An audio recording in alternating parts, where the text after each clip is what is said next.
It was August 1915. The First World War had already transformed Europe into hell.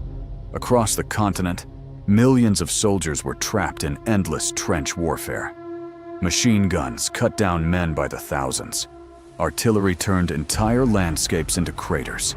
And new weapons were making war more terrifying than ever before. One of those weapons was poison gas.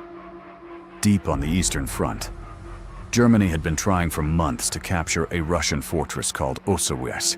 Located in what is now Poland, the fortress stood in a critical strategic position.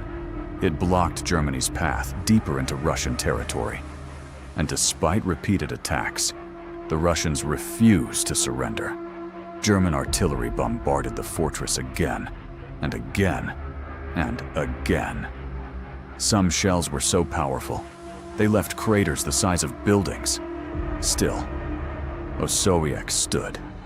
German commanders had enough. They decided to use one of the deadliest weapons available, chlorine gas. Before sunrise on August 6th, German troops moved thousands of metal gas cylinders into position. Then they waited for the wind.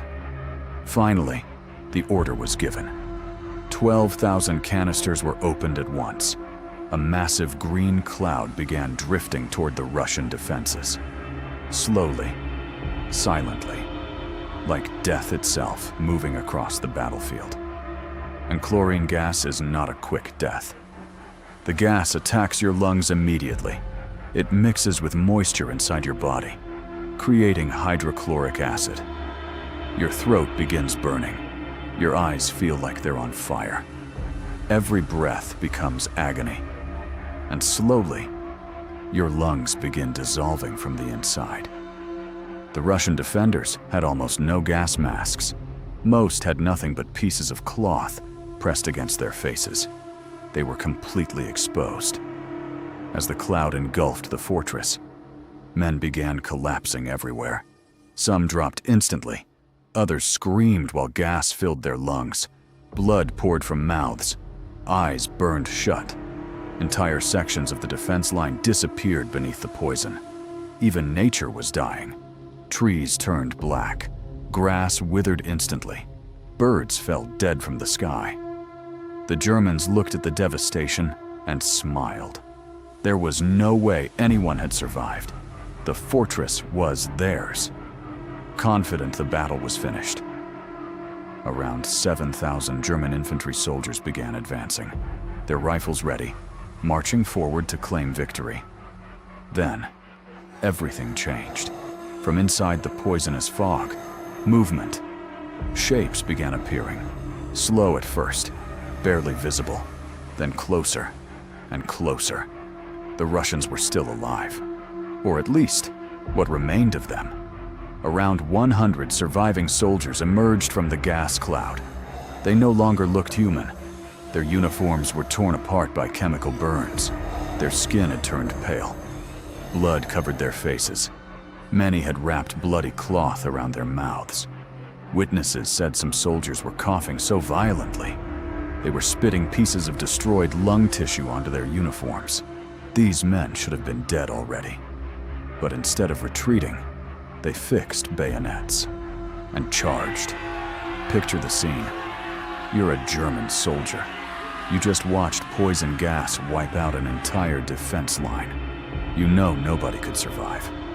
Then suddenly, dozens of men who look half dead begin sprinting toward you, screaming through destroyed lungs, faces covered in blood, bodies barely standing, yet somehow still advancing.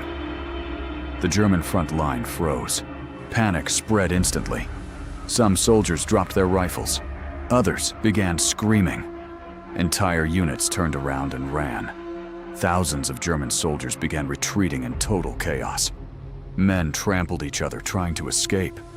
Some became tangled in their own barbed wire defenses. Others fell while their own troops ran over them. The attack had completely collapsed. 7,000 trained German soldiers retreated in fear from fewer than 100 dying men. Men whose lungs had already been destroyed. Men who should not have been capable of standing. Yet somehow, they kept fighting. 𝐀𝐓𝐓𝐃𝐄𝐊 fortress survived the attack. Germany failed. The Russians would later abandon the fortress weeks later for strategic reasons.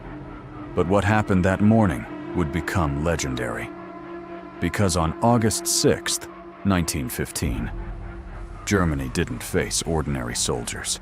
They faced men already dying, who refused to stop fighting. History gave them a name, the Dead Men. And for one terrifying moment during World War I, an entire army ran in fear. From soldiers who looked like they had already crossed into death and came back anyway. For more true stories like this, subscribe to 60 Wonders and go through our channels.